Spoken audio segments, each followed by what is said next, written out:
Okay. So last few lectures मध्ये आपण काय काय बघितलेलं होतं? लास्ट फ्यू लेक्चर्स मध्ये आपण spontaneous enthalpy, internal energy, first law of internal energy, enthalpy, first law of thermodynamics, enthalpies for physical transformation, heat of reaction, heat of combustion, heat of formation, Hess law of constant heat summation आणि त्याच्या related numericals कसे solve करायचे हे बघितले. आता next part आहे spontaneous processes किंवा spontaneous reactions. आपण ऍट द स्टार्टिंग असं म्हटलं की थर्मोडायनामिक्स कशाबद्दल डील करते? What does it mainly deals with? What thermodynamics mainly deals with? Thermodynamics mainly deals with the feasibility of reaction. म्हणजे ती रिएक्शन घडू शकते की घडू शकत नाही. जो फर्स्ट लॉ ऑफ थर्मोडायनामिक्स आहे त्या फर्स्ट लॉ ऑफ थर्मोडायनामिक्स प्रमाणे काय असते? आपण म्हणतो energy can neither be created nor be destroyed but it can be transferred from one form to another. ती एका फॉर्म टू दुसऱ्या फॉर्म मध्ये काय होऊ शकते तर ट्रान्सफर होऊ शकते. हा लॉजिक आपण यूज केला. आणि ठीक आहे, मग एनर्जी ट्रान्सफर होते, कशी होते, कोणत्या डिरेक्शनला होते हे नाही सांगितलं. म्हणजे फ्लो जर होणार आहे एनर्जीचा कुठून कुठं होणार आहे, direction of flow of energy सांगितलं नाही. सो फर्स्ट लॉ ऑफ थर्मोडायनामिक्सचं लिमिटेशनच हा आहे की एनर्जी फ्लो होते मान्य आहे, पण त्या फ्लोचा डायरेक्शन कोणता आहे हे सांगता येत नाही. त्यासाठी सेकंड लॉ ऑफ थर्मोडायनामिक्स आपण एक्झिक्यूट करतो. आणि सेकंड लॉ ऑफ थर्मोडायनामिक्सचं मेन स्टेटमेंट हेच आहे की the flow of heat takes place from a high temperature to low temperature. आता आपण पुढे बघणार ते स्टेटमेंट आहेतच. किंवा नो मशीन हॅज 100% एफिशियन्सी, म्हणजे इटा जो असतो आपला एफिशियन्सीचा तो W/Q असतो आणि तो W/Q कधीही 100% एफिशियन्सी देत नाही. हे सेकंड लॉ ऑफ थर्मोडायनामिक्सचे. म्हणजे इथं mainly direction of flow of energy आपण बघणार आहे सेकंड लॉ ऑफ थर्मोडायनामिक्सला. फर्स्ट लॉ ऑफ थर्मोडायनामिक्सचं लिमिटेशन काय होता की ठीक आहे, energy can neither be created nor be destroyed, it can be transferred from one form to another form. Fine, पण कौन सा डायरेक्शन, कैसे फ्लो होगा, कौन सा डायरेक्शन से कैसे फ्लो होगा? हीट फ्लो हो रहा है तो कहां से कहां हीट फ्लो होगा? हाई टू लो हीट फ्लो होगा क्या लो टू हाई होगा? ये एक्सप्लेनेशन नहीं पॉसिबल था फर्स्ट लॉ के लिए. सो वी स्टार्टेड विद the second law of thermodynamics. Now see for the second law of thermodynamics first is what they have sed. Spontaneous process साठी किंवा स्पॉन्टॅनियस प्रोसेस म्हणजे irreversible process आपण म्हणतो, कारण त्या स्वतःच्या स्वतः घडत असतात आणि एकाच डिरेक्शनला घडत असतात. स्वतःच्या स्वतः घडत असतात आणि एकाच डिरेक्शनला घडत असतात. सो इथं बघा, स्पॉन्टॅनियस और इरिव्हर्सिबल प्रोसेस अशी प्रोसेस जी स्वतःच्या स्वतः घडते, ज्याला एक्सटर्नल कोणताही सप्लाय लागत, त्याला आपण कसली प्रोसेस म्हणतो तर spontaneous process. So spontaneous process have a natural tendency to occur and do not require any external influence for their occurrence. स्वतःच्या स्वतः घडतात आणि त्यांना काय बाहेरून एक्सटर्नल सप्लाय वगैरे काय करायची गरज लागत नाही. हे जे स्पॉन्टॅनिटी आपण आता बघतोय ना, ती रिएक्शनची फिजिबिलिटी डिफाईन करण्यासाठी बघतो थर्मोडायनामिक्सची. तर एखादी रिएक्शन स्पॉन्टॅनियस आहे की नाही स्पॉन्टॅनियस हे आपण 3 कॅरेक्टरिस्टिक्स वर डिस्कस करायला जातो. पहिला आहे की ती रिएक्शन एक्झोथर्मिक आहे का एंडोथर्मिक आहे, त्यावरनं त्याची स्पॉन्टॅनिटी डिस्कस केली जाते. मग नेक्स्ट बघतो की हा इट इज नॉट सफिशियंट, मग आपण घेतो एंट्रॉपी. हा, मग एंट्रॉपी म्हणजे काय आपण बघूया. मग एंट्रॉपी वरनं आपण डिस्कस करतो की ती रिएक्शन फिजिबल आहे की रिफिजिबल नाही. परत एंट्रॉपी इनसफिशियंट आहे म्हणून आपण नेक्स्ट काय घेतो तर गिब्स फ्री एनर्जी. आणि गिब्स फ्री एनर्जीचा फायनल वापर करून आपण सांगू शकतो की ती रिएक्शन पॉसिबल आहे की नाहीये, फिजिबल स्पॉन्टॅनियस आहे की नाहीये, स्वतःच्या स्वतः घडू शकते की घडू शकत. सो इथं बघा, त्यांनी काय म्हटले की तुम्ही NaOH घेतला आणि HCl सोल्युशन मिक्स केला तर ते आपोआप मिक्स होते आणि तुम्हाला सॉल्ट आणि काय मिळते तर वॉटर. पण त्याचं उलट रिएक्शन पॉसिबल नाहीये. हे स्पॉन्टॅनियस आहे. NaOH आणि HCl काय होणार आहे, रिॲक्ट होणार आहे. NaCl आणि वॉटर मिळणार आहे. हीट ऑफ न्यूट्रलायझेशन म्हणतो आपण ह्याला. पार्ट करायचं, पार्ट ठेवायचं ह्याला जेई साठी. एन्थाल्पी ऑफ रिएक्शन किती असते, enthalpy of neutralisation of NaOH आणि HCl किती आहे तर -57 किलोजूल पर मोल. लक्षात ठेवायचं. बरं, काय सांगितलंय, no external force or energy is required for the reaction to occur. ही रिएक्शन घडण्यासाठी कोणताही एक्सटर्नल एनर्जी आपण लावला नाही. So this is spontaneous. Spontaneous स्वतःच्या स्वतः घडते. and the process stops when HCl and NaOH is consumed. Sorry, HCl and NaOH, बरोबर, HCl and NaOH is consumed. आता NaCl is dissolved in water, it does not react with water.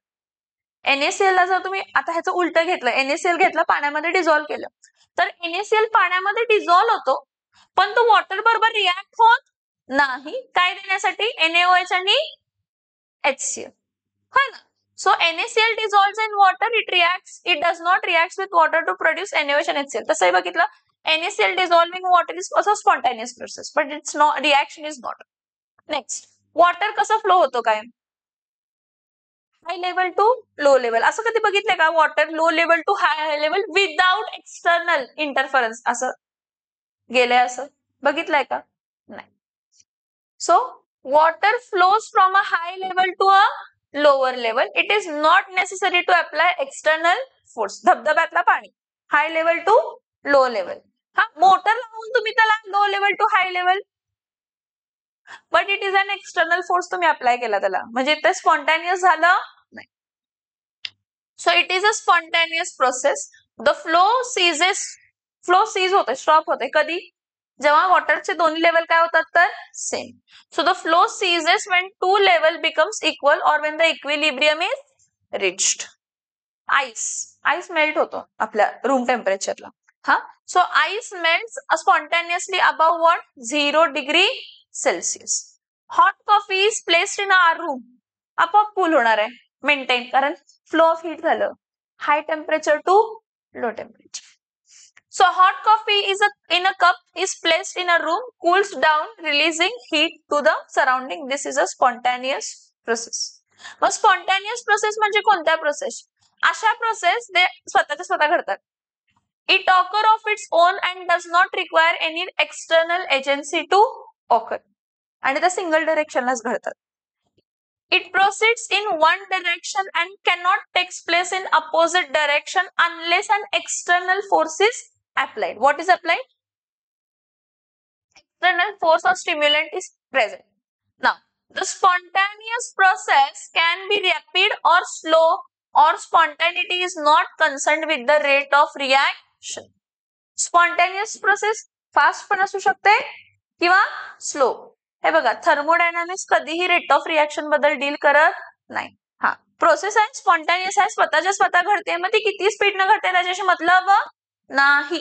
So spontaneous process can be rapid or slow, or spontaneity is not concerned with the rate of reaction. Fine. So the process continues. कधीपर्यंत process continue होते? The process continues till equilibrium is reached. So the spontaneous process म्हणजे natural, the spontaneous process tends to occur in a direction that leads to what? Equilibrium. Equilibrium म्हणजे काय? Equilibrium म्हणजे काय? When equilibrium is said to achieved, when the reaction stops or when the process stops. When the process stops, when the rate of forward reaction and backward reaction becomes the same. समजतो? ठीक आहे. आता energy and spontaneity. हे बघा, ह्या पुढे जे आपण 3 ऍस्पेक्ट्स बघणार आहे की रिॲक्शन स्पॉन्टॅनियस आहे की नाही, हे आपण कोणत्या फॅक्टर्स वरनं कन्क्लूड करू शकतो. रिॲक्शन आहे की नाही हे कोणत्या फॅक्टर्स वरनं कन्क्लूड करू शकतो.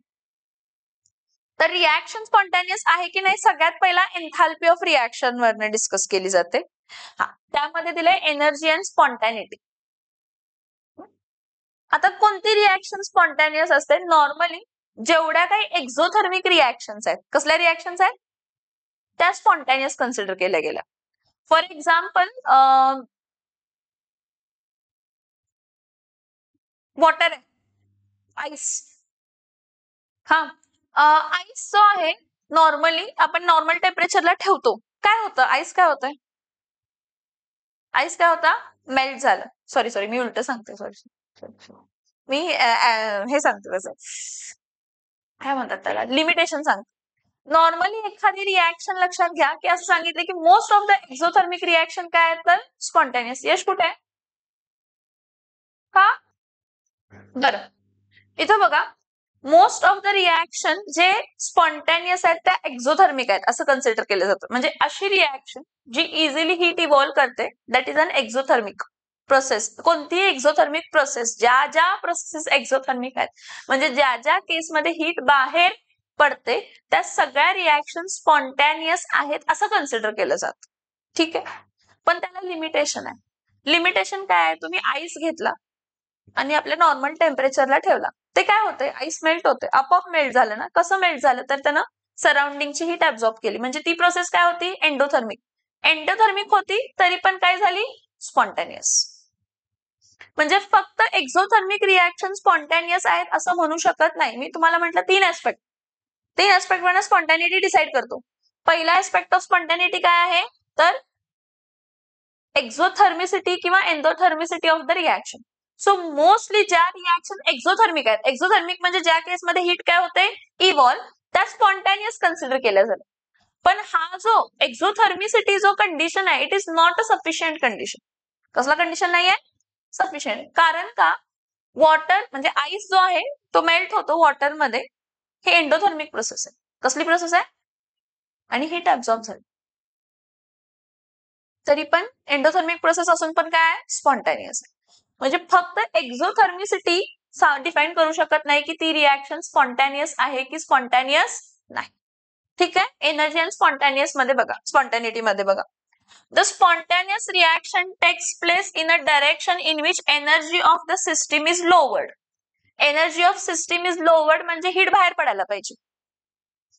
The spontaneous reaction takes place in a direction in which energy of system is lowered. मग एन्थाल्पी ऑफ रिॲक्शन जेव्हा निगेटिव्ह असेल, एन्थाल्पी ऑफ रिॲक्शन जेव्हा म्हणजे जेव्हा हीट बाहेर पडेल तेव्हा सिस्टीमची एनर्जी काय होणार आहे? तर लोअर. मग एन्थाल्पी ऑफ रिॲक्शन नेगेटिव्ह कधी असते? जेव्हा रिॲक्शन एक्झोथर्मिक असते. काय असते जेव्हा रिॲक्शन? हा. So it is accompanied by the release of what? Energy. कशाबरोबर रिलीज केलेली असते? म्हणजे कोणाबरोबर अकम्पनी केलेली असते? तर रिलीज ऑफ एनर्जी. आपण न्यूट्रलायझेशनची ही रिॲक्शन बघितला, NaOH प्लस HCl, त्यांना हीट बाहेर दिली, एक्झोथर्मिक होती. Yes or no? हा. So the reaction between NaOH and HCl is exothermic and delta H naught for that is minus 57 kilojoule and it is a spontaneous process. कसली process आहे? Spontaneous. Spontaneous म्हणजे जी स्वतःच्या स्वतः घडते, त्याला external इन्फ्लुअन्सची गरज, त्याला एक्सटर्नल इन्फ्लुअन्सची गरज, त्याला एक्सटर्नल इन्फ्लुअन्सची गरज. ठीक. आता हे तर झालं. पहिला बघा, energy and spontaneity. Spontaneous reaction takes place in a direction where energy of the system is lowered. Energy of system is lowered म्हणजे हीट बाहेर पडायला पाहिजे, म्हणजे एन्थाल्पी ऑफ रिॲक्शन निगेटिव्ह असायला पाहिजे. डेल्टा एच जेव्हा निगेटिव्ह असते तेव्हा एक्झोथर्मिक रिॲक्शन असते. त्यासाठी त्यांनी एक एक्झाम्पल पहिल्याचा घेतला स्पॉन्टॅनियस प्रोसेसचा. पण आता बघा, हा ऑन अदर हँड काय? On other hand ice melt spontaneously. Ice स्वतःच्या स्वतः मेल्ट व्हायला लागतो above 0 degree Celsius by absorbing the heat from the surrounding and it is endothermic. आपण आता तर म्हटलं की एक्झोथर्मिक प्रोसेस असेल तर स्पॉन्टॅनियस असते, पण ice above 0 degree Celsius water heat absorb करतो आणि वॉटर मध्ये कन्वर्ट करतो. It is an endothermic process. मग हा ग्लिच क्रिएट केला ना. इथे तर म्हणतो की एक्झोथर्मिसिटी स्पॉन्टॅनिटी डिसाइड करते, पण एक प्रोसेस अशी आहे की जी एंडोथर्मिक आहे आणि स्पॉन्टॅनियस आहे. एंडोथर्मिक आहे आणि स्पॉन्टॅनियस. अजून एक एक्झाम्पल दिले की NaCl जेव्हा तुम्ही वॉटरमध्ये डिझॉल्व्ह केलं, it spontaneously dissolves in water with the absorption of heat from the surrounding. Surrounding मधले हीट ऍब्झॉर्ब करते आणि NaCl सॉलिड स्टेट मधलं वॉटरमध्ये डिझॉल्व्ह झालं की Na plus in the aqueous state, Cl minus in the aqueous state किती energy absorb करते?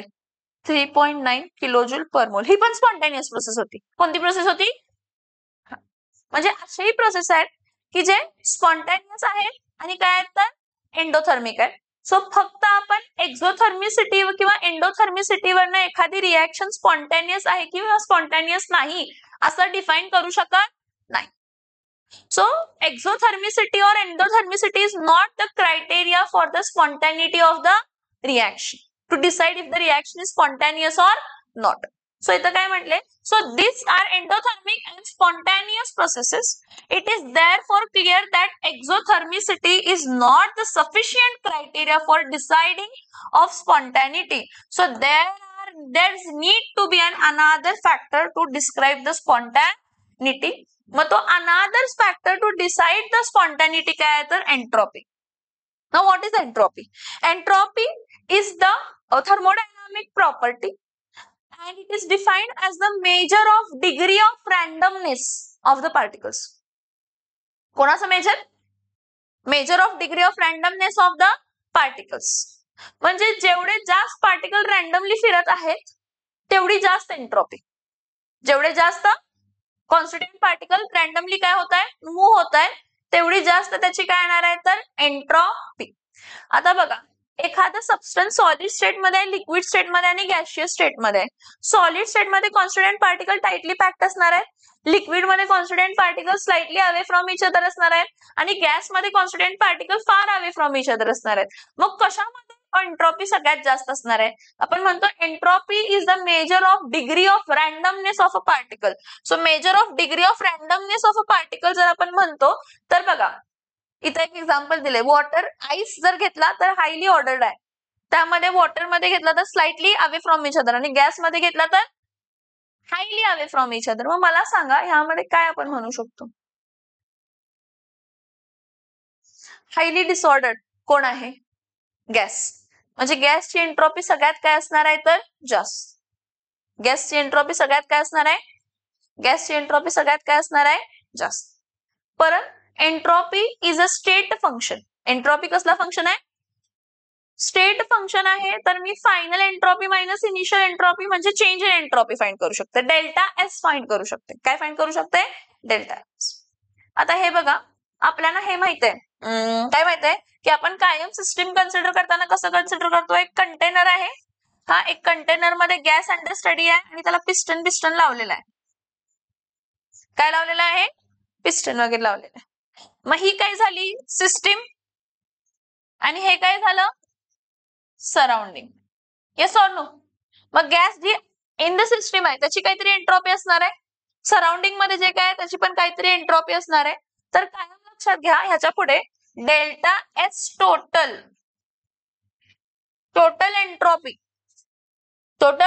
Entropy is equals to काय असते तर delta S system plus delta S surrounding. Delta S system plus काय असते तर डेल्टा एस सिस्टीम प्लस काय असते तर डेल्टा एस काय असते तर सराउंडिंग. आता डेल्टा एस टोटल म्हणजे युनिवर्स रे. डेल्टा एस टोटल म्हणजे काय असतंय? Universe. So delta S total म्हणजे डेल्टा एस युनिवर्स जो असतो, एंट्रोपी ऑफ युनिवर्स काय असते तर एंट्रोपी ऑफ काय असते तर सिस्टीम प्लस एंट्रोपी ऑफ काय असते तर surrounding. Entropy of system plus entropy of काय असते तर सराउंडिंग. लक्षात येते का मी काय सांगते? Yes or no? Yes or no? ठीक. आता बघा पुढं, एंट्रोपी. एंट्रोपी आता तुम्हाला सांगितलं, what is entropy? Entropy is a measure of degree of randomness. Entropy is a measure of degree of what? Randomness. So to know what entropy considers the following processes. काय? In solid state, water molecules in ice are arranged in a definite order. When ice melts, this is highly crystalline arrangement of water molecule collapse. जे काय आहे ते, and the molecules become free in the liquid state, and ordered state begins to become more disordered. आणि more disordered आणि जास्त disordered होते जेव्हा ती कोणत्या स्टेट मध्ये जाते तर gaseous state मध्ये. So when the liquid water vaporizes, gaseous water molecules moves freely and randomly in the available space. A less disordered state becomes highly disordered as shown in the figure.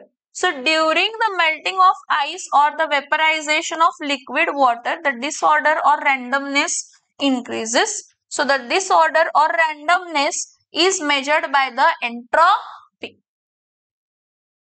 denoted by S. Greater the disorderedness of a system, larger is its entropy. The melting of ice and vaporization of liquid water shows that disorder, and hence entropy of a substance increases as it passes from a solid to liquid to gas. Entropy increases as a substance changes its states from a solid to liquid to gas. परत main definition मी तुम्हाला सांगितलं काय, the measure of degree of randomness is entropy. मग जेवढं जास्त रँडमनेस, रँडमनेस म्हणजे मोर disorder, रँडमनेस म्हणजे मोर डिसऑर्डर, रँडमनेस म्हणजे मोर डिसऑर्डर. सो जेवढं जास्त डिसऑर्डरनेस तेवढं जास्त एंट्रॉपी. आता बघा, in both the processes entropy change delta S is greater than 0. कशामध्ये? कोणते बोथ द प्रोसेस? तुमचं आईस काय झालं? मेल्ट झालं. आईस काय झालं? मेल्ट. हा, त्यामध्ये चेंज इन एंट्रॉपी पॉझिटिव्ह असणार आहे. परत तुमचं वॉटर जे आहे ते वेपराइज झालं, त्या केसमध्ये पण एंट्रॉपी वाढलं, म्हणजे चेंज इन एंट्रॉपी काय असणार आहे तर ग्रेटर दॅन काय असणार आहे तर 0. Fine. So look at the following. I2 solid state मध्ये होता, तो लिक्विड स्टेट मध्ये कन्वर्ट झाला. I2 चे कॉन्स्टिट्युएंट पार्टिकल जवळजवळ होते, लिक्विड मध्ये डिझॉल्व्ह झाला, अवे फ्रॉम इच अदर गेले, रँडमनेस इन्क्रीज झालं, डेल्टा एस पॉझिटिव्ह येणार सिस्टीमचा. कशाचा? सिस्टीमचा. So delta S is positive. Ordered state to disorder. So when a solid iodine dissolves in water, I2 molecules moves randomly, thus disorder hence disorder, and hence the entropy of system increases or delta S is positive for dissolution. आता बघा, हा molecule होता, atom मध्ये convert झाला. तुम्ही म्हणणार दोन्ही पण गॅसियस स्टेट मध्येच आहेत की, मग एंट्रॉपी कशी मेजर करणार? हे बघा की हा 1 मोल होता, हा किती मोल झाला? गॅस होती, पहिला गॅस किती मोल होती? 1 मोल. ऍटोमायझेशन झाल्यानंतर तीच गॅस काय झाली? 2 मोल, कारण डायटॉमिक मॉलिक्यूल होता. गॅस वाढली. काय वाढली? काय वाढली? So again delta S is, yes, again delta S is, आणि ह्याचा रिव्हर्स, ह्या दोघा प्रोसेसचा रिव्हर्स काय असणार आहे? एंट्रॉपी नेगेटिव्ह असणार आहे. आणि एंट्रॉपी नेगेटिव्ह असेल तर रिॲक्शन स्पॉन्टॅनियस नसते. डेल्टा एस पॉझिटिव्ह असेल तर रिॲक्शन स्पॉन्टॅनियस असते. सो इथं बघा, 1 mole of H2 gas is converted into 2 mole of hydrogen atom. Larger disorder is associated with separated hydrogen atom than H2 molecule. Thus disorder and hence entropy increases or delta S is positive. इथं बघा, H2 gaseous state मध्ये, O2 gaseous state मध्ये, आणि हा liquid state मध्ये convert झाला. Gas to liquid गेला. Delta S positive का निगेटिव्ह? निगेटिव्ह. गॅस आहे ना, गॅस मोर डिसऑर्डर्ड होती, लिक्विड लेस डिसऑर्डर्ड झालं. So entropy, change in entropy negative. Calcium carbonate आहे, सॉलिड स्टेट मध्ये. कॅल्शियम कार्बोनेट कोणत्या स्टेट मध्ये? हा calcium carbon oxide in solid state, आणि carbon dioxide gases. Carbon dioxide gas मध्ये form झालं ना, इथे सगळं सॉलिड स्टेट मध्ये होतं, पण इथं काहीतरी गॅस स्टेट मध्ये फॉर्म झाला, म्हणजे रँडमनेस वाढला, म्हणजे एंट्रॉपी वाढली. So delta S is positive. What is positive? What is positive? समझ में आ रहा है? यस और no? Okay okay okay okay okay. So आता क्वांटिटेटिव्ह डेफिनेशन ऑफ एंट्रॉपी काय आहे बघा. क्वांटिटेटिव्ह डेफिनेशन ऑफ एंट्रॉपी काय म्हणते?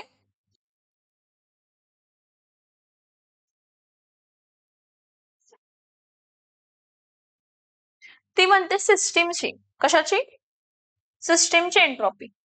Change in entropy is the ratio of heat exchanged reversibly or heat absorbed by the system reversibly by the temperature. म्हणजे entropy is related to temperature. Entropy कोणाला related आहे? Entropy कोणाला related आहे? Temperature. आता Q reversible जे काय होतंय ते ऍट कॉन्स्टंट प्रेशर होते. कसं होतंय? Constant pressure. मग heat content at constant pressure म्हणजे काय असते?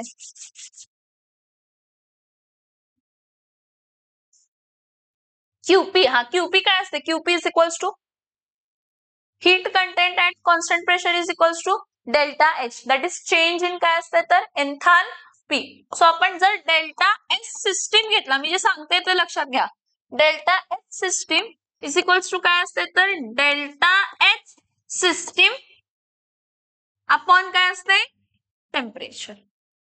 पण सराउंडिंगचं घेतलं काय घेतलं हा delta H surrounding is equals to काय असते तर डेल्टा एच सराउंडिंग अपॉन काय असते तर टेम्परेचर. आपण डेल्टा एच सराउंडिंग कधी फाइंड करत नाही पण डेल्टा एच सराउंडिंग म्हणजे मायनस डेल्टा एच सिस्टीम असते. डेल्टा एच सराउंडिंग काय असते मायनस डेल्टा एच सिस्टीम म्हणजे जे काय सराउंडिंग टू सिस्टीम आणि सिस्टीम टू सराउंडिंग एक्सचेंज होते ना. So always keep in mind की तुमचा डेल्टा एच सराउंडिंग हा काय असतो तर मायनस डेल्टा एच काय असते तर सिस्टीम अपॉन काय येणार आहे तर टेम्परेचर डेल्टा एच सराउंडिंग. आणि डेल्टा एस टोटलला आपण हे दोन्ही ऍड करतो. Delta S system plus delta S surrounding काय करतो ऍड करतो आणि आपल्याला जो इक्वेशन मिळतो त्या इक्वेशनला आपण गिब्स फ्री एनर्जीच्या इक्वेशन बरोबर कम्पेअर करतो. कोणाच्या इक्वेशन बरोबर कम्पेअर करतो गिब्स फ्री एनर्जी. आपण काय करतोय माहित आहे ना आपण रिॲक्शन स्पॉन्टेनियस आहे की नाही हे डिफाईन करायचे. तर आपण म्हटलं की पहिला एक्झोथर्मिसिटीवरनं किंवा एंडोथर्मिसिटीवरनं सांगू शकत नाही. मग आता आपण आलो एंट्रॉपीकडे. मग एंट्रॉपी सांगते आपल्याला रिॲक्शन स्पॉन्टेनियस आहे की नाही पण नाही actually entropy is also not sufficient to decide if the reaction is spontaneous or non spontaneous. बघूया का सफिशियंट नाहीये ते बघूया. पहिला इथं बघूया पहिला क्वांटिटेटिव्ह ऍस्पेक्ट्स वगैरे.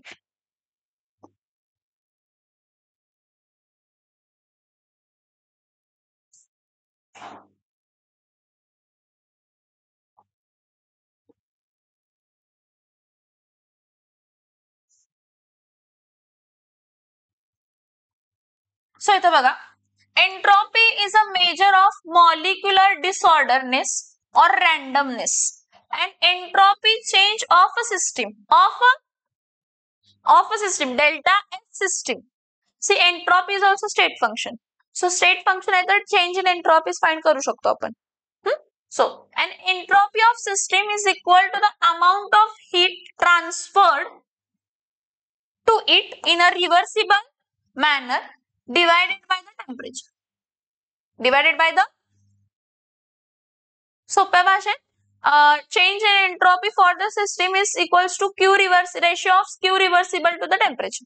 That is heat transferred in a reversible manner to the temperature.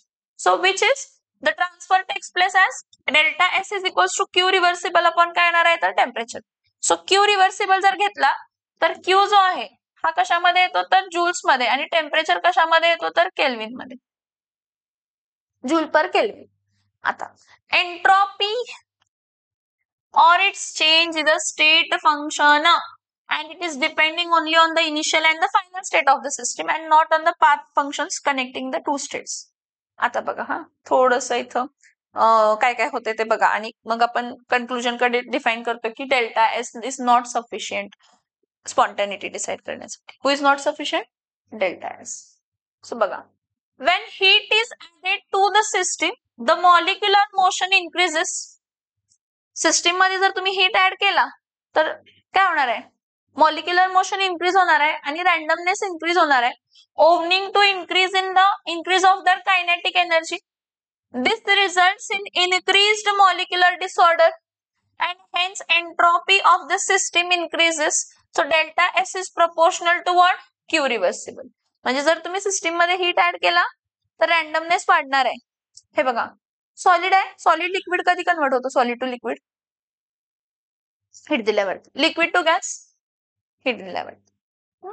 So the effectiveness of addition of heat to increase the randomness depends on the temperature. तुम्ही म्हणणार हे कसं एक बघा टेम्परेचर कमी आहे आणि तुम्ही हीट ऍड करताय ना तर ते हीट इफेक्ट मेजरेबल आहे. म्हणजे पहिल्यापासून त्याचं रॅन्डमनेस कमी होतं मग त्याचं रॅन्डमनेस आपण हीट ऍड करून काय करू शकतो तर वाढवू शकतो. पण पहिल्यापासून टेम्परेचर हाय आहे म्हणजे पहिल्यापासून constituent particle away from each other आहेत अजून मी हीट ऍड करते काय फरक पडणार आहे जास्त. म्हणजे दोन ऍस्पेक्ट्स आहेत. जर लो टेम्परेचर आहे तर तुम्ही हीट ऍड केला तर मेजरेबल डिफरन्स दिसणार आहे. पण पहिल्यापासून हाय टेम्परेचर आहे हीट ऍड केला मेजरेबल डिफरन्स दिसणार नाही. सो इथं बघा if a certain amount of heat is added to the system at a higher temperature then the disordered cost is lesser. Disordered cost is lesser कारण पहिल्यापासून constituent particle away from each other आहेत. than that the cost by adding the same amount of heat is added to the system at a lower temperature. And thus delta S relates to reciprocally to the temperature. आणि delta S कोणाला related होतो? टेम्परेचरला कसा relate होतो? Reciprocally. at which the heat of the system is added to the system. हे बघा त्यांना काय सांगितलंय की temperature is very important. Delta S and temperature काय इम्पॉर्टंट आहे की लोअर टेम्परेचर आहे तुम्ही हीट ऍड करताय मेजरेबल इफेक्ट दिसणार, पण हायर टेम्परेचर आहे हीट ऍड केला मेजरेबल डिफरन्स दिसणार नाही. म्हणजे delta S is inversely proportional to temperature. Temperature वाढला म्हणून तुम्हाला दरवेळी मेजरेबल इफेक्ट दिसेल असं गरजेचं नाहीये. त्यांनी सांगितलंय if a certain amount of heat is added to the system at high temperature then the disorder caused is lesser, and that caused by the adding the same amount of heat of the system at a lower temperature. म्हणजे lower टेम्परेचरला effect वेगळा आहे हीटचा आणि higher टेम्परेचरला effect वेगळा आहे.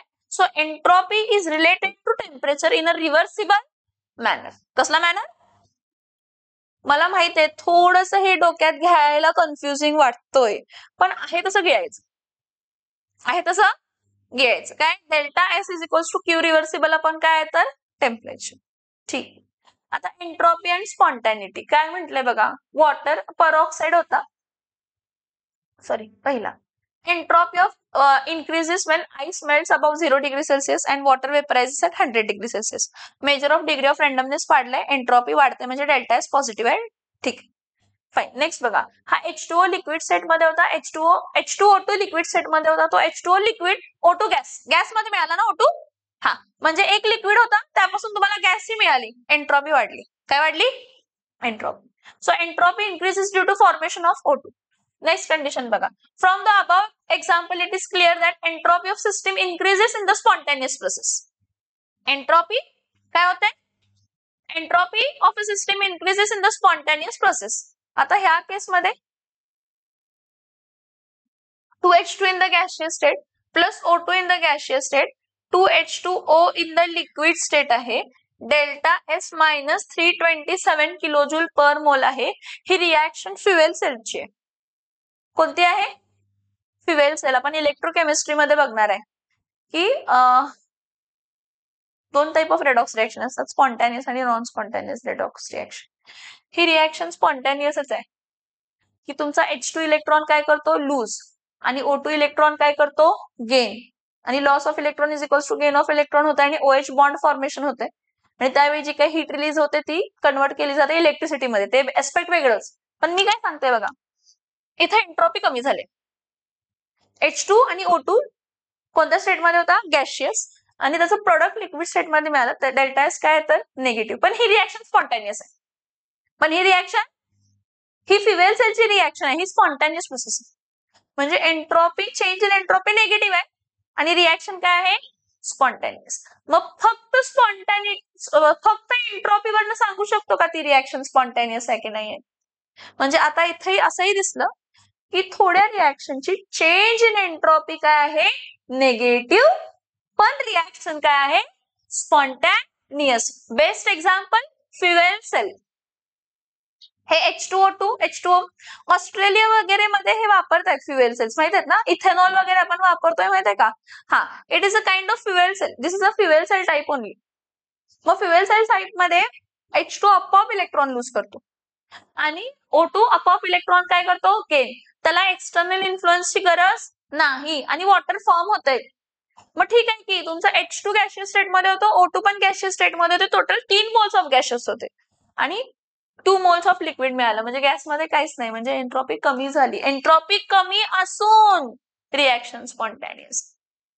Entropy कमी असून विचारलं की अशी कोणती प्रोसेस आहे की ज्यामध्ये रिॲक्शन स्पॉन्टॅनियस आणि डेल्टा एस निगेटिव्ह आहे? फ्युएल सेलची रिॲक्शन. फ्युएल सेलची रिॲक्शन ही H2O2 प्लस H2O. हे आपण इलेक्ट्रोकेमिस्ट्री मध्ये इन डिटेल डिस्कस करायचंय, पण त्यावेळी आपण स्पॉन्टॅनिटी डिस्कस करणार नाही. पण आता लक्षात ठेवा मी काय सांगितलं. ही रिॲक्शन कशाची आहे? फ्युएल सेल मधली इलेक्ट्रिसिटी जनरेट करण्यासाठी आपण युज करतो. काय जनरेट करण्यासाठी युज करतो? हा, पण म्हणजे काय म्हणतात डेल्टा एस निगेटिव्ह असून पण रिॲक्शन काय आहे स्पॉन्टेनियस. आतापर्यंत आपण नाचत होतो delta S positive positive positive मगच रिॲक्शन स्पॉन्टेनियस स्पॉन्टेनियस स्पॉन्टेनियस. आता असा ऍस्पेक्ट आला की डेल्टा एस निगेटिव्ह आहे पण रिॲक्शन काय आहे समज में आ रहा है येस और no. This was the limitation. म्हणून इथं बघा म्हणून आपण एक कन्क्लूड करतो की फक्त एंट्रॉपी पण डिसाइड करू शकत नाही रिॲक्शन स्पॉन्टेनियस आहे की नाही. बरं ठीक आहे ही जे काय एंट्रॉपीची आहे ऍस्पेक्ट एंट्रॉपीची जी काही स्टेटमेंट किंवा एंट्रॉपीचा जे काही कन्सेप्ट आहे तो सेकंड लॉ ऑफ थर्मोडायनामिक्सला वापरलाय. कसा वापरलाय काय वापरलाय तर मी तुम्हाला म्हटलं first law of thermodynamics energy फ्लोचं डायरेक्शन सांगा. सेकंड लॉ ऑफ थर्मोडायनामिक्स सांगते. फिजिक्स मध्ये तुम्हाला झालंय थर्मोडायनामिक्स टॉपिक त्यामध्ये तुम्ही ऐकला असेल the flow of heat always takes place from a high temperature to that is second law of thermodynamics. इथं with respect to entropy दिले मान्य आहे पण it is what की flow will always takes place from a high level to a low level. ठीक आहे so इथं बघा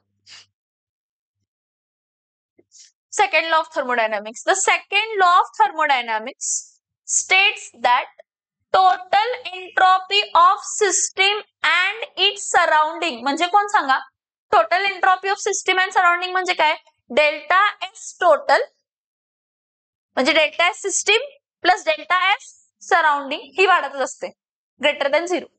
So the second law of thermodynamics states that the total entropy of system and surrounding increases in a which process.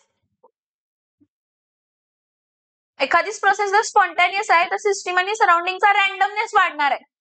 System आणि सराउंडिंगच्या पार्टिकलचा randomness काय होणार आहे 1.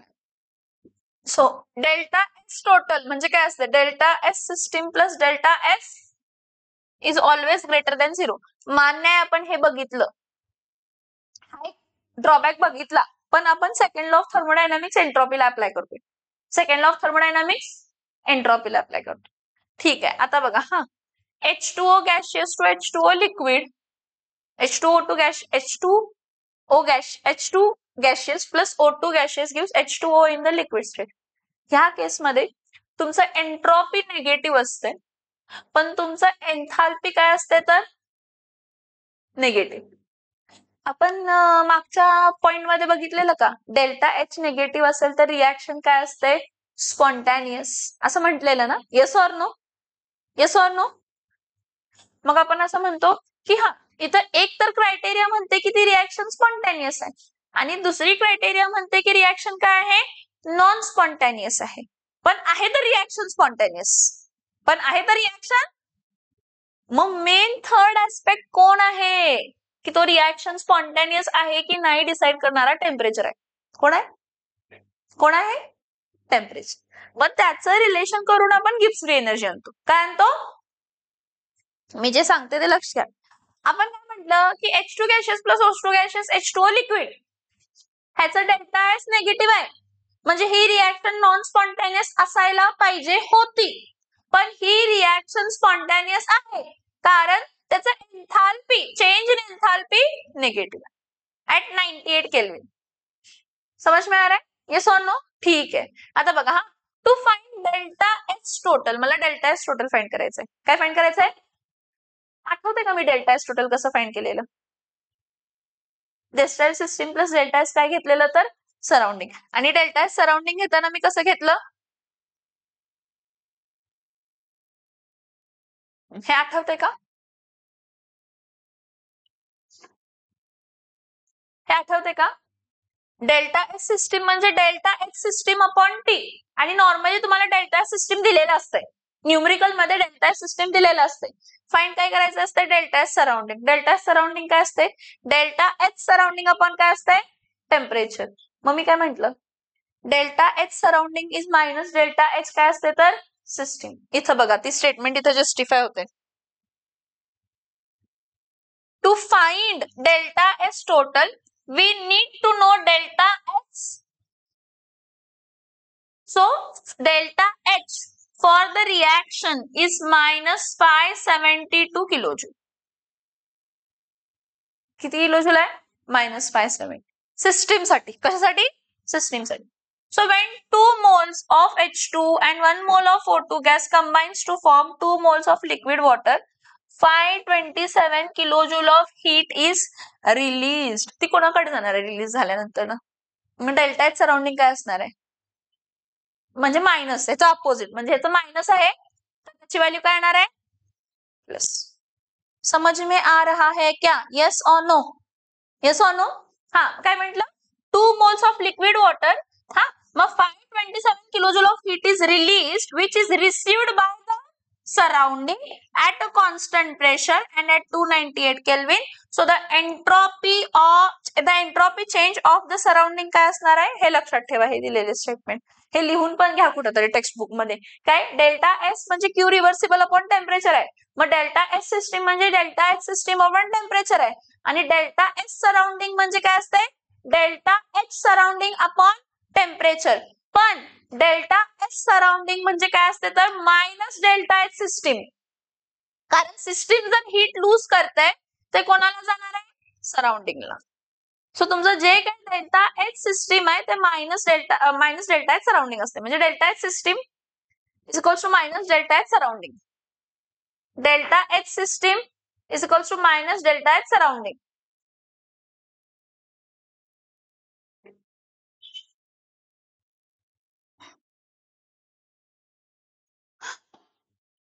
ठीक आहे.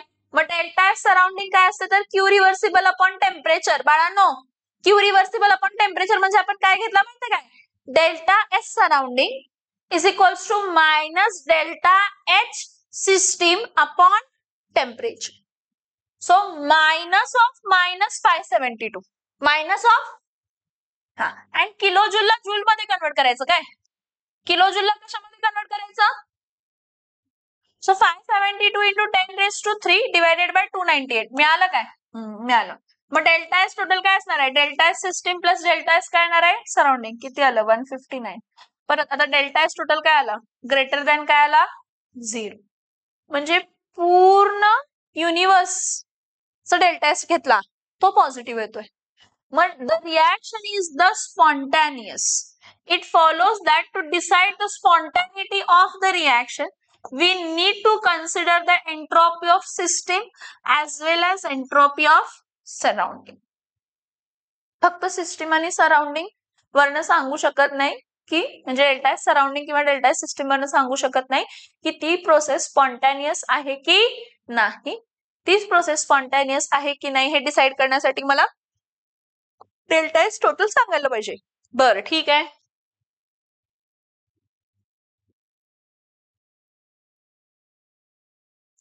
The total entropy increases during a spontaneous process that finally reaches equilibrium. काय reach करते?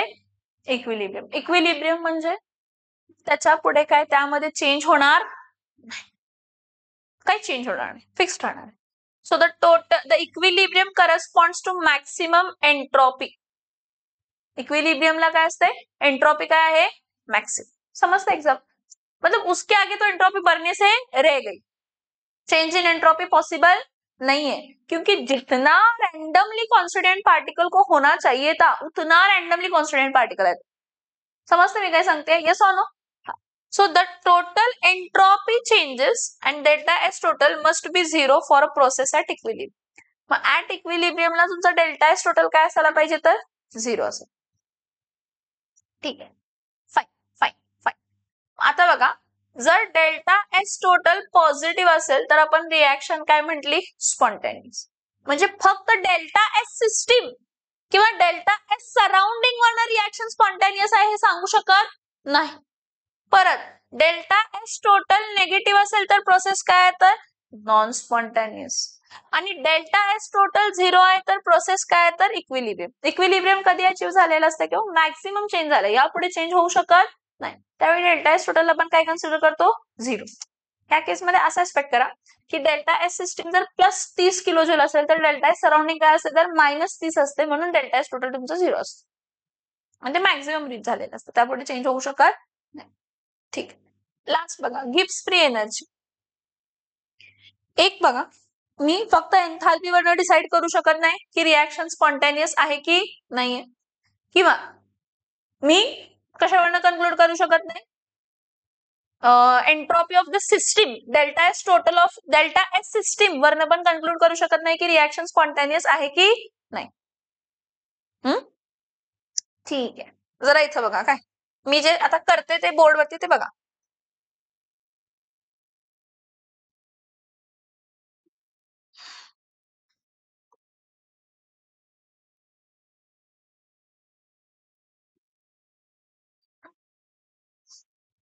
बर, मला सांगा डेल्टा एस टोटल काय होता? डेल्टा एस टोटल काय होता? डेल्टा एस सिस्टीम प्लस काय होता?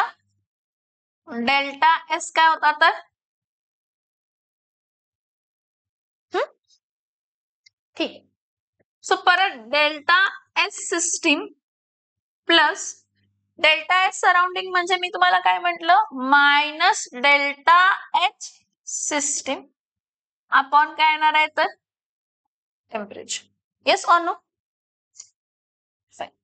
सो डेल्टा एस टोटल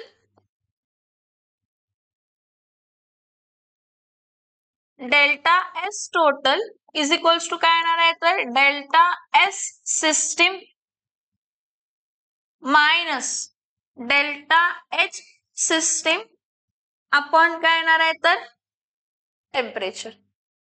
पूर्ण इक्वेशन टेम्परेचरनं मल्टिप्लाय करायचं. पूर्ण इक्वेशन मग काय येणार आहे?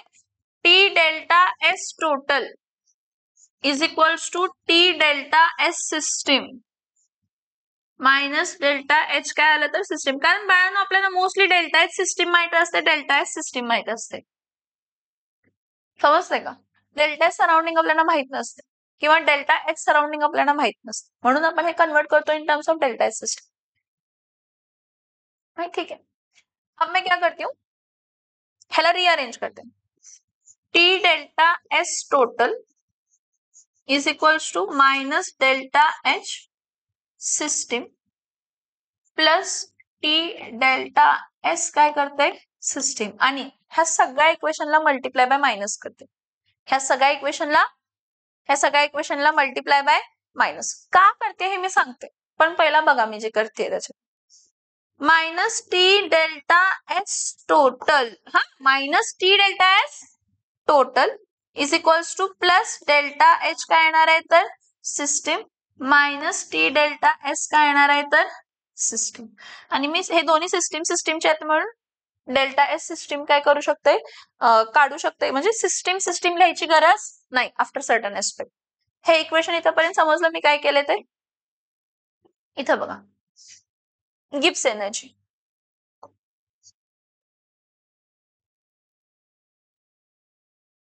as pointed out in the preceding section, it is necessary to determine delta S system as well as delta S surrounding for predicting if the reaction is spontaneous or not. To predict, काय predict करण्यासाठी? If the reaction is spontaneous or not. So we are more interested in the system. आपल्याला कशामध्ये interest आहे? System मध्ये. का system मध्ये interest आहे? कारण तिथं प्रोसेस घडते म्हणजे काय होते? इक्विलिब्रियम शिफ्ट होते, thermodynamic equilibrium from one state to another. सराउंडिंगला काय होते ह्याच्याशी माझा काही संबंध नाही. मी संबंध नाही ठेवणार सराउंडिंगशी काय होते. मी गॅस अंडर स्टडी. कोण आहे गॅस अंडर स्टडी? सिस्टीम मध्ये गॅस अंडर स्टडी आहे म्हणजे माझं सगळं लक्ष सिस्टीम कडे असणार आहे. अभ्यास करतात मी सिस्टीमच करणार आहे, सराउंडिंगचं करत बसणार. So it is therefore convenient to consider the criteria of spontaneity in terms of thermodynamic properties of what? Thermodynamic properties of what? System. So इथं बघा, delta H system minus T delta S system जे काय आले T delta S total ते काय असायला पाहिजे? Negative. काय असायला पाहिजे? बघूया T delta S total negative म्हणजे काय मी सांगते ते. ठीक आहे. This problem was solved by American theoretician J.W. Gibbs. He introduced a new thermodynamic property called as Gibbs energy. Usually denoted by G. मी थोडं ह्याचं बॅकग्राऊंड सांगते तुम्हाला. सेकंड लॉ ऑफ थर्मोडायनॅमिक्सचे व्हेरियस स्टेटमेंट तुम्ही डिस्कस केलाय आजपर्यंत. काय आठवतात तुम्हाला फिजिक्स मध्ये? काय काय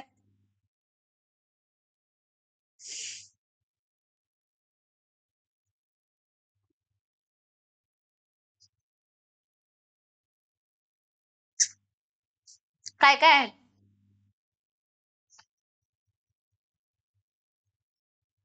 सांगा की. नो मशीन हॅज 100% एफिशियन्सी असं म्हणतो तुम्ही. No machine has 100% efficiency. त्यासाठी आपण एक फॉर्म्युला पण यूज करतो की eta is equals to W upon काय असते तर क्यू. होय की नाही? हा. म्हणजे तुम्ही कितीही एनर्जी दिला ती सगळी एनर्जी वर्क मध्ये कन्वर्ट होत, किंवा जेवढा काही वर्क केला सगळा वर्क एनर्जी मध्ये कन्वर्ट होत नाही. अब मैं जो बोल रही हूँ ध्यान से देखोगे, सुनोगे. हाँ. गिब्स फ्री एनर्जी म्हणजे कोण? अशी एनर्जी जी युजफुल वर्क मध्ये कन्वर्ट झाली. अशी energy G gives free energy is that energy which has bin converted into useful work. समझ में आ रहा है क्या? यस और no? What is gives free energy? फक्त gives free energy, gives free energy. What is gives free energy? Gibbs free energy is the energy which has been converted into useful work. Why we say it is converted into useful work? Because we know according to second law of thermodynamics, no machine has 100% efficiency. So whatever energy you are providing, all energy is not converted into work. So whatever energy that converted into useful work is Gibbs free energy. Is which energy? Is which energy? समझ में आ रहा है? ठीक. आता बघा, इथं बघा रे. गिब्स फ्री एनर्जीचा काय डेफिनेशन काय? गिब्स फ्री एनर्जीचं डेफिनेशन आहे, Gibbs free energy is defined as the difference in enthalpy and product of temperature and entropy. Now your enthalpy is a state function, entropy is a state function, and temperature is also a state function. So your Gibbs free energy is also. समझ में आया? हे definition लक्षात ठेवा. Gibbs free energy is defined as the difference between enthalpy and the product of temperature and entropy. Okay, fine. Where H is the enthalpy and S is the entropy of the system. Since enthalpy, temperature, entropy are what functions? State functions. Your Gibbs free energy is also a state function. मला सांगा, state फंक्शनचं काय important आहे? Change. State फंक्शनचं काय important आहे? Change. So a change in Gibbs energy depends on the initial and final state. So आपण काय म्हणतो? Delta G is equals to delta H minus T delta S. हे बघा, Gibbs energy and spontaneity हे जे मी दिलंय ना त्या साईडला, बोर्डवरती बघणार बोर्डवरती. हा, त्या साईडला दिले आणि हे साईडला दिले, सेम आहे. इथं बघा, total entropy change of the system accompanies to delta S total is equals to delta S system plus delta S काय असते तर surrounding. The subscript S Y S that refers to system is dropped here after. मग काय delta G आणि delta S total कसा related आहे मला सांगा. आता मी सांगितलं ना गिब्स फ्री एनर्जी काय असते. Delta G is equals to काय असते?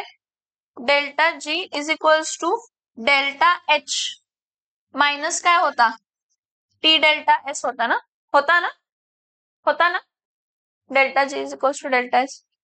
मग इथं त्यांनी म्हटलंय की डेल्टा एस काढला तर हे बघा, हे दोघं एलएचएस काय आहे, सॉरी दोघांचं आरएचएस काय आहे, म्हणजे एलएचएस काय असणार आहे, म्हणजे तुमचं Gibbs free energy for the system is equals to minus T delta S total. Delta S total positive असते for reaction to be spontaneous. Delta S total काय असते? Positive for the reaction to be spontaneous. पण minus T delta S is equals to delta G, म्हणजे तुमचं delta S total positive आलं तरच Gibbs free energy काय येणार आहे? निगेटिव्ह. आणि गिब्स फ्री एनर्जी निगेटिव्ह असेल तरच रिएक्शन काय असते? स्पॉन्टॅनियस. समझ में आ रहा है? It is related to system because ये जो minus T delta H total आया ना, ये किससे आया? Delta H system minus T delta S system. आपण स्टार्टिंगलाच म्हटलं माझं जे काही संबंध आहे ते सिस्टीमशी संबंध आहे. मला जी काही इन्फॉर्मेशन पाहिजे मी सिस्टीम कडून फाइंड करणार, म्हणून मी सगळे इक्वेशन सिस्टीमच्या फॉर्म मध्ये कन्वर्ट केले. कोणाच्या फॉर्म मध्ये कन्वर्ट केले? कोणाच्या फॉर्म मध्ये कन्वर्ट केले? कोणाच्या फॉर्म मध्ये कन्वर्ट केले? सिस्टीमच्या. कोणाच्या फॉर्म मध्ये कन्वर्ट केले? सिस्टीमच्या. सो इथं बघा हे delta S relation between according to second law of thermodynamics for a spontaneous process delta S total हा ग्रेटर दॅन काय असतो तर 0 असतो. ठीक. Delta S total if delta H is enthalpy accompanying of a reaction to the system then enthalpy change for the surrounding काय असणार आहे तर मायनस डेल्टा एच सिस्टीम. बाळांनो minus delta H system upon T असते ते. ठीक आहे. मग delta S total is equals to delta S system minus delta H system upon T. कारण त्यांनी म्हटलंय की आता ह्या पुढे मी सिस्टीम लिहित बसणार नाही. ठीक आहे. सो डेल्टा एस टोटल काय लिहू शकतो? T delta S total is equals to delta H minus T delta S. चुकलं एकच minute.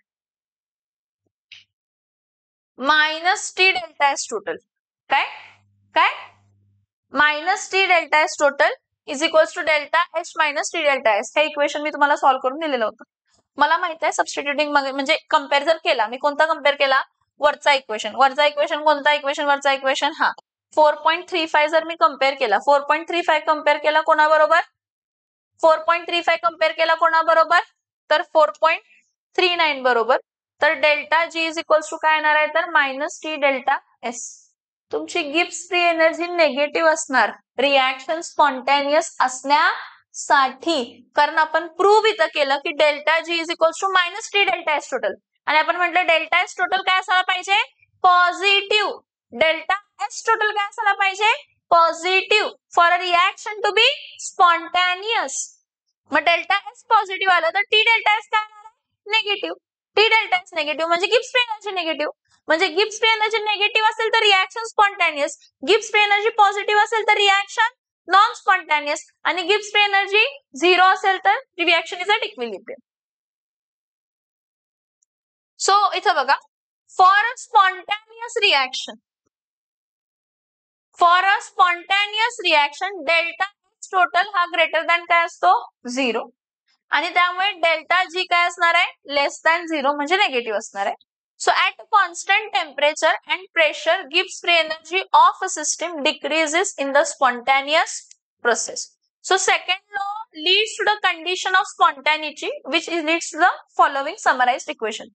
Delta S total greater than 0 आहे म्हणजे डेल्टा S total तुमचा काय आहे तर पॉझिटिव्ह. जर डेल्टा S total पॉझिटिव्ह आला तर टी डेल्टा S total काय येणार आहे? नेगेटिव्ह. म्हणजे तुमचा डेल्टा जी काय येणार आहे तर नेगेटिव्ह.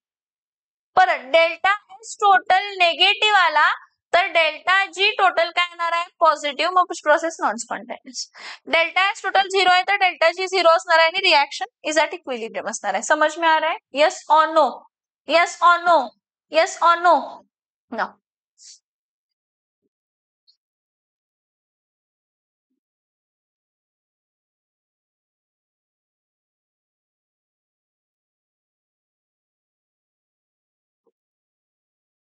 इथं बघा for a reaction to be spontaneous, for a reaction to be what?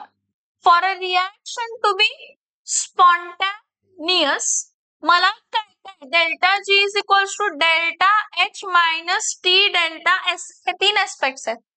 हा म्हणजे मला 3 एस्पेक्ट डेल्टा एच टी आणि डेल्टा एस तिन्ही माहित असल्या तरच मी रिएक्शन स्पॉन्टेनियस आहे का नॉन स्पॉन्टेनियस आहे डिफाइन करू शकतो. थोड्या रिएक्शन लो टेम्परेचरला काय असतात तर नॉन स्पॉन्टेनियस. हाय टेम्परेचरला काय असतात तर स्पॉन्टेनियस.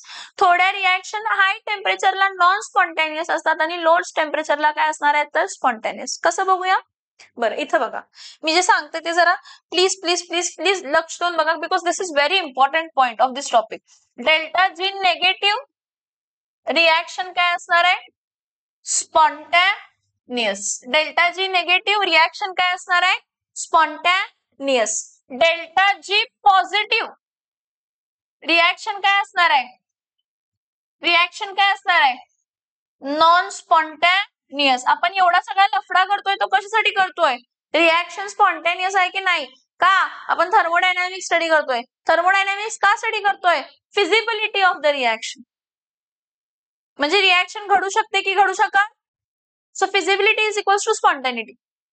फिजिबल म्हणजे रिॲक्शन स्पॉन्टॅनियस आहे, फिजिबल नाही म्हणजे रिॲक्शन स्पॉन्टॅनियस नाही. त्याला घडवण्यासाठी बाहेरून एक्सटर्नल इन्फ्लुएंस लागणार आहे. ठीक है, इधर देखो, मैं थोड़ी कंडीशंस बताती हूँ.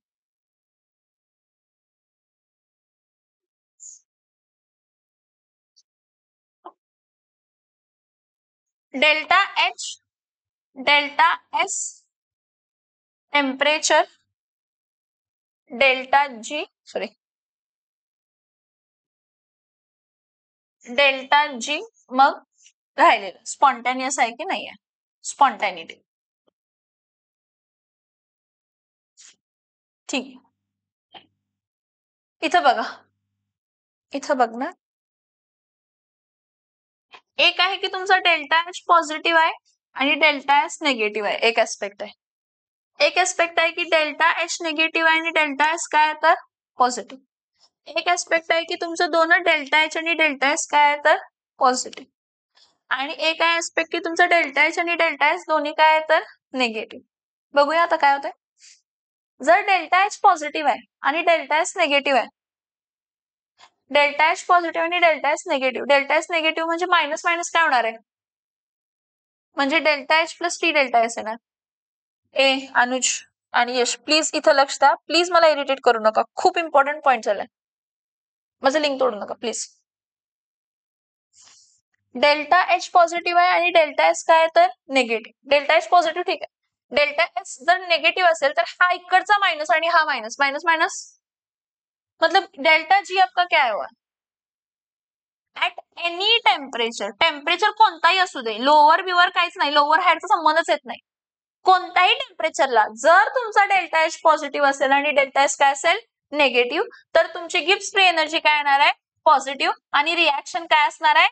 Non spontaneous. If your enthalpy is positive and entropy is negative, then the reaction is non spontaneous. At any temperature, किती मोठा टेम्परेचर घ्या, किती छोटा टेम्परेचर घ्या, आयुष्यात तुमची रिॲक्शन स्पॉन्टॅनियस होणार.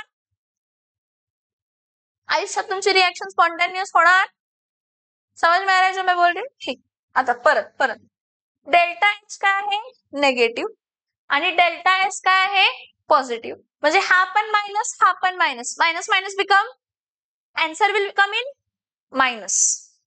आन्सर तुमचा मायनसच येणार कारण डेल्टा एच मायनस आहे रे. हा पण मायनस आहे, हा पण मायनस आहे. मायनस मायनस प्लस आन्सर कशामध्ये येणार आहे तर minus. So delta G negative आला. सो ऍट एनी टेम्परेचर, तुम्हाला क्वेश्चन विचारतात एक्झाम मध्ये हे, ऍट एनी टेम्परेचर तुमचा डेल्टा जी कायम काय असणार आहे? पॉझिटिव्ह. म्हणजे तुमचा टेम्परेचर लो असू दे किंवा टेम्परेचर हाय असू दे, रिॲक्शन काय असणार आहे? स्पॉन्टॅनियस. रिॲक्शन काय आहे? रिॲक्शन काय आहे? स्पॉन्टॅनियस. हा प्लस डेल्टा एच पण प्लस आहे आणि डेल्टा एस पण काय आहे तर प्लस आहे. ठीक आहे. मला डेल्टा जी निगेटिव्ह पाहिजे. काय पाहिजे? Delta G. कधी पॉसिबल आहे डेल्टा जी निगेटिव्ह? जर तुमचा टी डेल्टा एस निगेटिव्ह आला तर. डेल्टा एच च्या व्हॅल्यू पेक्षा टी डेल्टा एस काय आला पाहिजे? मोठा. तरच तुमची रिॲक्शन काय असणार आहे? Spontaneous. And this is achievable only at high temperature. Only at. So मी काय म्हणणार आहे?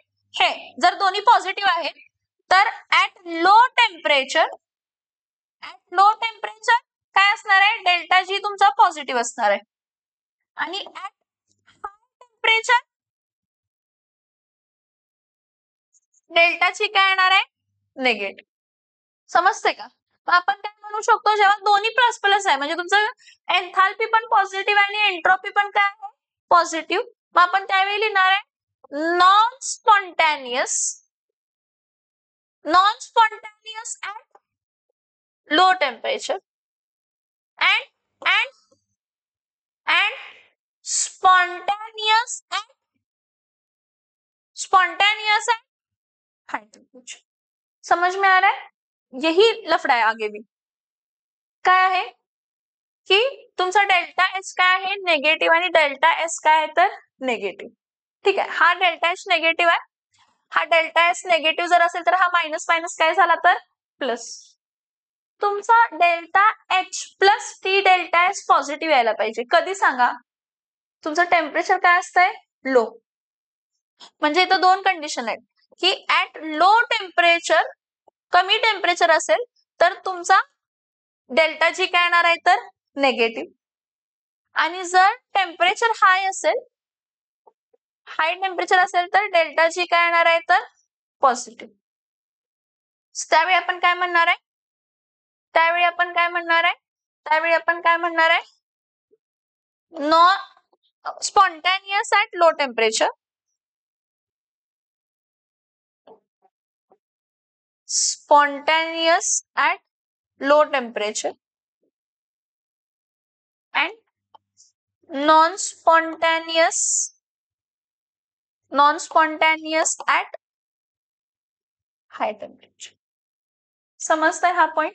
हा चार्ट प्लीज लिहून घ्या. हा सगळ्यात इम्पॉर्टंट चार्ट आहे, हा चार्ट लिहून घ्या. कारण आपल्याला 10 वेळा विचारतात की रिएक्शन स्पॉन्टॅनियस आहे की नाही आहे, रिएक्शन स्पॉन्टॅनियस आहे की नाही आहे म्हणून.